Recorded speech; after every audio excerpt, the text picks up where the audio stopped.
welcome to a bonus edition of Sci-Fi Fantasy Saturday. Yes, I'm doing the triple play. I did the triple play last week.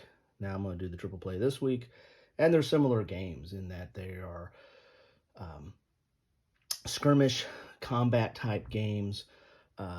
Last week was Crystal Clans, which was based, it's from the same company and has some similar elements to Summoner's Wars.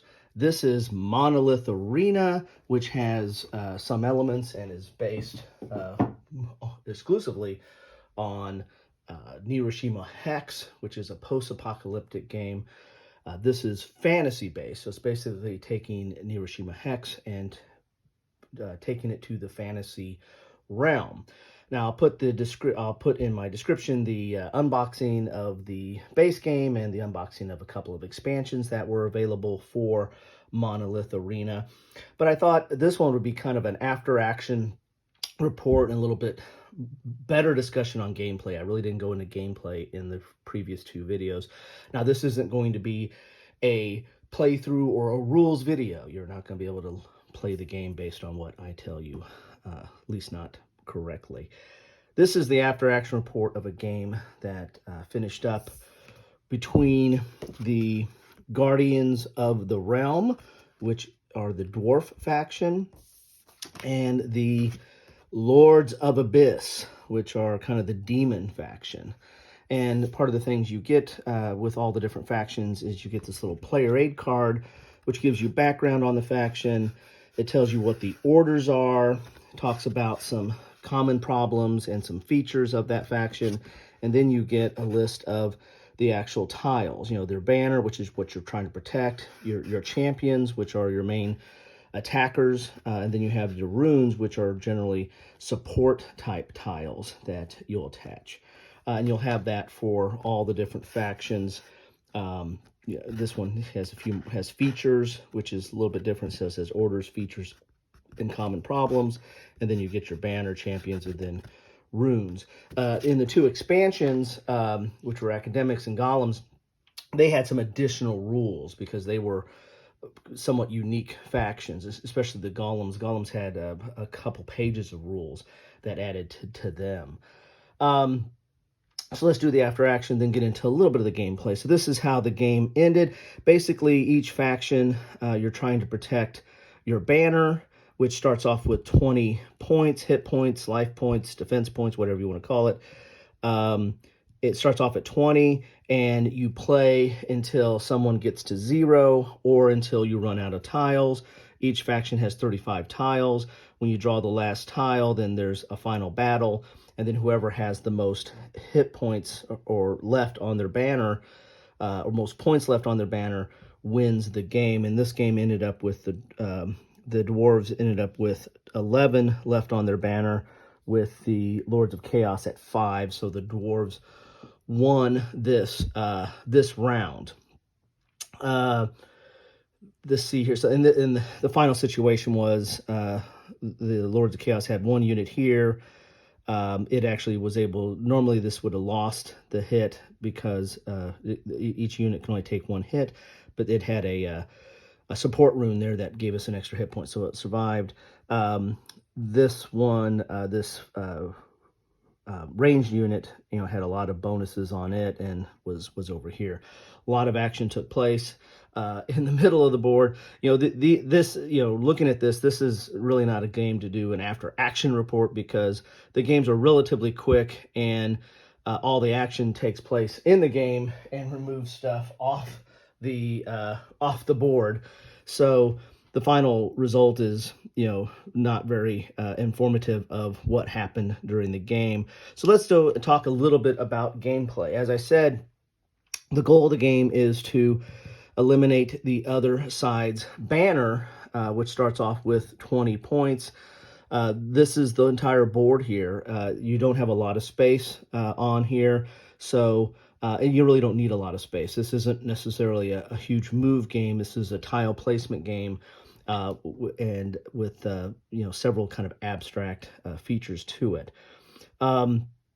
You'll start off the game placing your banner on the board. Each side places their banner. The start player will draw one tile and decide either to keep it or to play it or discard it, I guess. And then the second player will draw two tiles and do the same thing. Then the game starts in earnest, which is each turn you're going to, you'll have one tile off to the side. You're going to draw two tiles, and these are, of course, these are all used. Normally these would be in a stack like that, so you can't tell what you're going to draw. So on your turn, you're going to draw two tiles to get up to three, and then you're going to choose between those three tiles, which one do you want to play and which one you want to discard. You're always going to play one and discard one. So this one, since I have two of these moves, I'll probably discard that. I'll probably play this. And then I'll save that for next turn, and then I'll do the same choices for next turn when I'll draw, two tiles to get up to three. I'll discard one, I'll keep one, and I'll play one. And that's kind of how the game goes until you knock one opponent goes down to 0 from their banner, takes 20 hits or so from their banner's knocked down to 0, or you run out of tiles. Once you draw your last tile, both sides will finish that round, and then you'll have a final battle, which we'll talk about what that means in a second here. So that's the basic mechanics of the game. Very, very simple. Drawing tiles, placing one, keeping one, discarding one, rinse and repeat.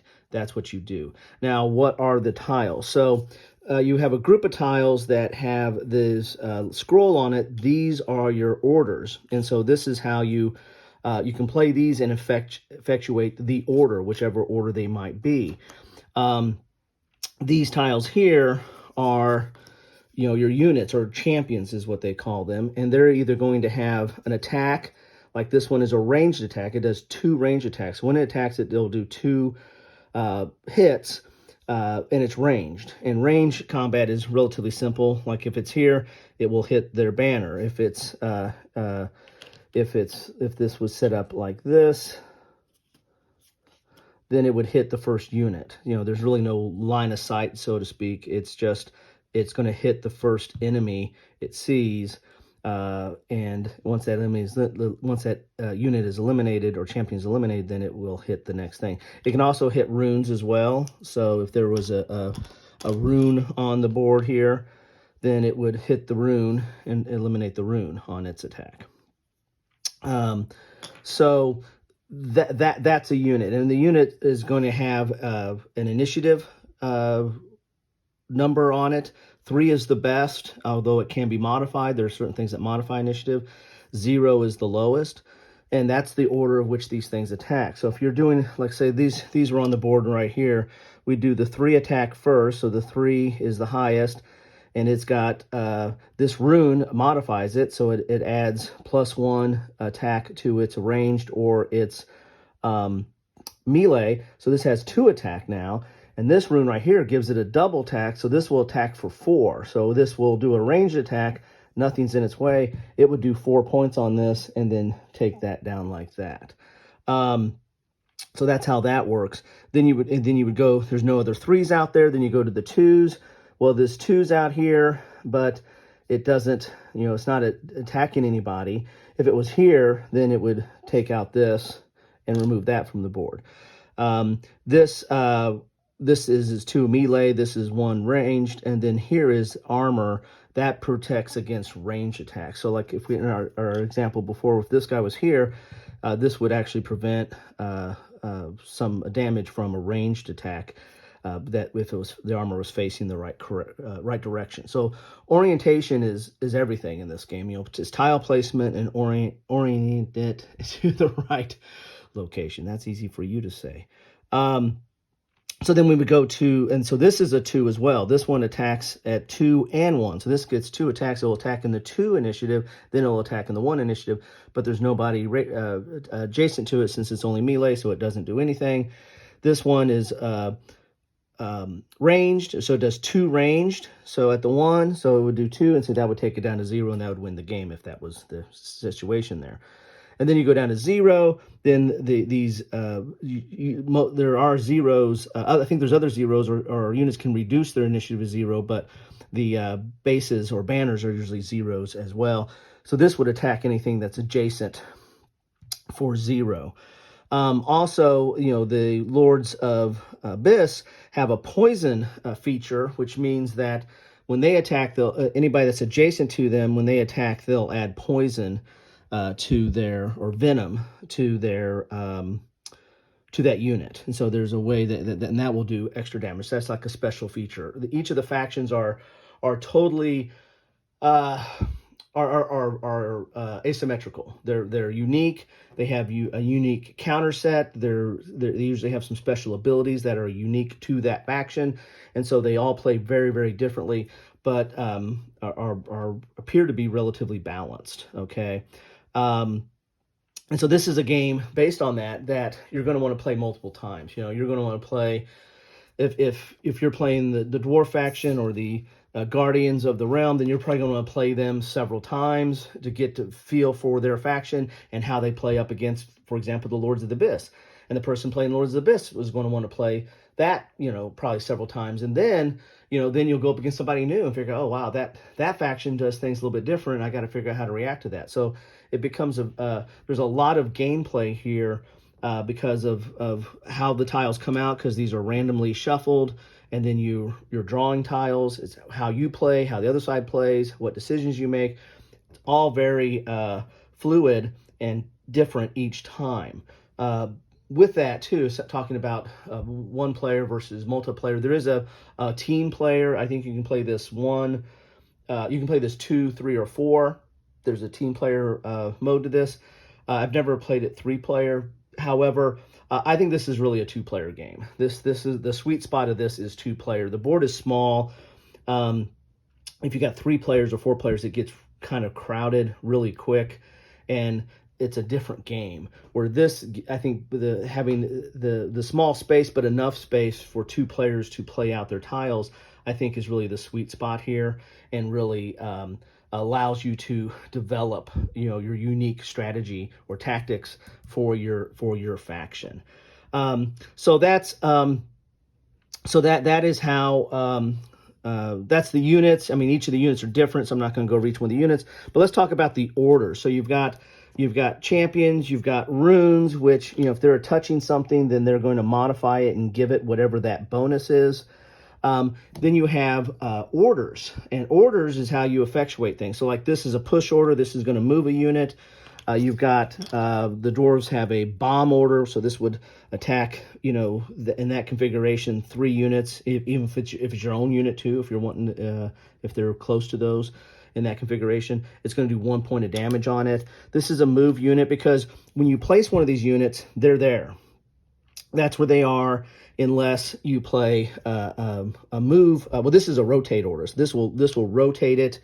So because units get knocked off the board, and then you're left with not attacking anybody. So you might want to rotate, the units over time. So that's a rotate. This is a move, and this allows you to move a unit so that you can move it to anywhere else, any open place on the board. So move units are very important there, unless the unit itself has moved. Some of the units they might have. This is a false order. This allows you to move the opponent, so you can say, I'm going to move you into an attack zone. This gives you extra defense. Basically every unit can only take 1 hit, but these allow you to take multiple hits. Let's see if I got it. There's a move guy in here somewhere. This one is the key one. We'll talk about that here in a second. Something like, here's a move. So this unit, if it's on the board, can move itself. It's a 3 and a move. That's a pretty good unit, although it only does 1 attack, but it's a pretty good unit. So on your turn, you can actually activate this, see the move it to someplace, and then when you do the attack, it will go first, because, well, depending on if there's anybody has a modified initiative, but 3's pretty high. So some units can move on their own. Other ones are going to need the move order. And that's one of the things when you're playing a tile, you either, you're going to draw up to 3, you're going to keep 1, discard 1, and play 1. Your play 1 could be an order. You'll play and you'll do a movement. So how do you do combat? Well, that's where this comes in. So if you play one of these orders, then whatever the state of the board at that point in time is going to be the combat, just like we did with that final combat. You know, when you draw the final tile, you just do a combat. This is one during the game, and this is where a lot of the tactics come in, that you're holding on to one of these, and then you play it when you've got your units in the right spot. So if the dwarves played this, then you'll do the combat. So you'll just go through and do all the initiatives. So this gets the 3, so it does 2 attack on that. This is the 3. It will do 1 attack on that, and since there's no other defense of that, that takes a hit. So that's removed off the board. So it's not, even though it's got a 2 attack, it should attack next round. It's not a round 2 attack. That's the key to the game. So basically, it's kind of like most of the game is the setup. You're kind of putting your pieces in place, and then you'll trigger it with these order tokens, and most likely the attack token is the key one to trigger an attack, which you'll go through your routine and start eliminating units from the board. So hopefully that's a little bit better explanation than what I gave in my previous 2 videos, because I didn't really talk too much about that. But that's basically how Neuroshima Hex plays. That's how Monolith Arena plays. So what's the difference with Monolith Arena? Well, number one, three differences. Number one, it's got a different name. No, number one is fantasy. So it's got a different theme, and so you've got a different, you know, the thematic feel to it based on the art and the character, the champions, and the different abilities and factions. Number two, you have the monoliths, which are these things right here, and you do not have to play with these, but these monoliths, if you're playing with it, you're going to put your base on one of these, and then you pick out 2 cards from the 2 tiles from the very beginning and put that in here, and that starts on your stack, and you can unfold the monolith if you have enough spaces, and then put those immediately out on the board. So it's kind of a way to get certain tiles that you want to have on the board out quicker. You know, you don't have to wait for them randomly to come out of your deck. You can pre-plan them, but you have to have the spaces to unfold the monolith. And then after attack happens, then the monolith folds back up. So it's not too complex of a mechanic, but it is different, and it does add some different flavor and flair to this game. So so that's what you have. I was going to say there was a third one I was going to say. Maybe it was the name. Maybe the name is different there. Oh, the second one is, I mean, so you got fantasy, you got monoliths, and the third thing that's different is the factions are different. So, I mean, these factions are not, there was tons of factions in Neuroshima Hex. I'd say tons. There was, I think the base game came out with 4, but then they've added several factions since then. I mean, I don't know what the numbers are, but I got to believe they're at least 10, if not more, maybe 10 or 12 different factions. Put in the comments if you know how many different factions there are for Neuroshima Hex. I stopped at the 2nd edition and played that quite a bit, but then I didn't get into the all the other different sets which added different factions.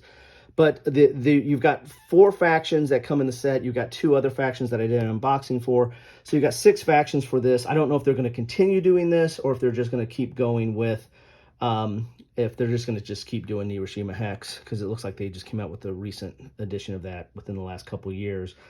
But these factions are different. So these are going to play, I don't think these are based specifically on any of the Neuroshima Hex factions. So you've got arguably 6 new factions in here, 6 new ways to play basically the same game, sans the monoliths. So those are the kind of the 3 differences. So if you like post-apocalyptic and more choices, then you probably want to go Neuroshima Hex. If you like fantasy and like this, you know, having a feature of having a little bit different game mechanic and how you can pre-plan, then you might want to go Monolith Arena. Thanks for stopping by today. I went over what I wanted to expect, but I thought I needed to give a little bit more explanation on this game.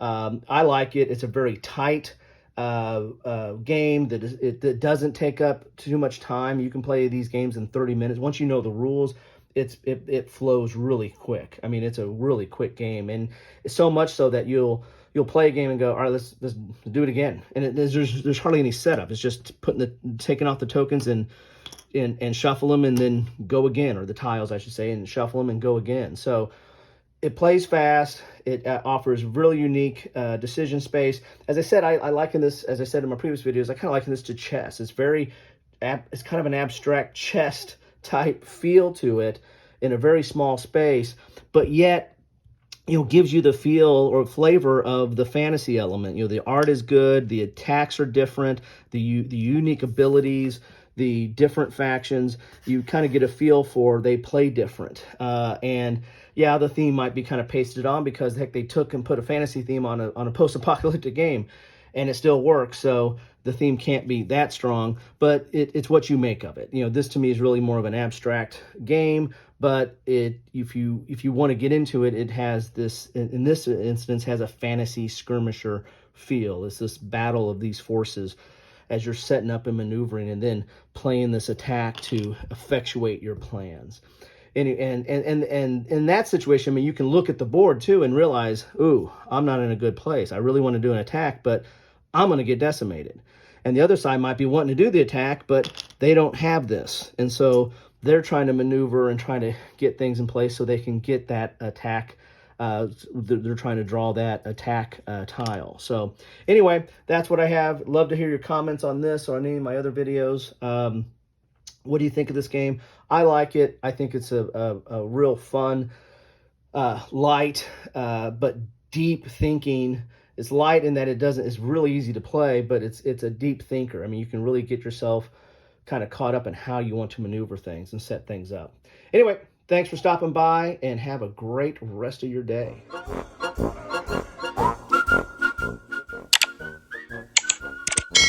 Thanks for watching.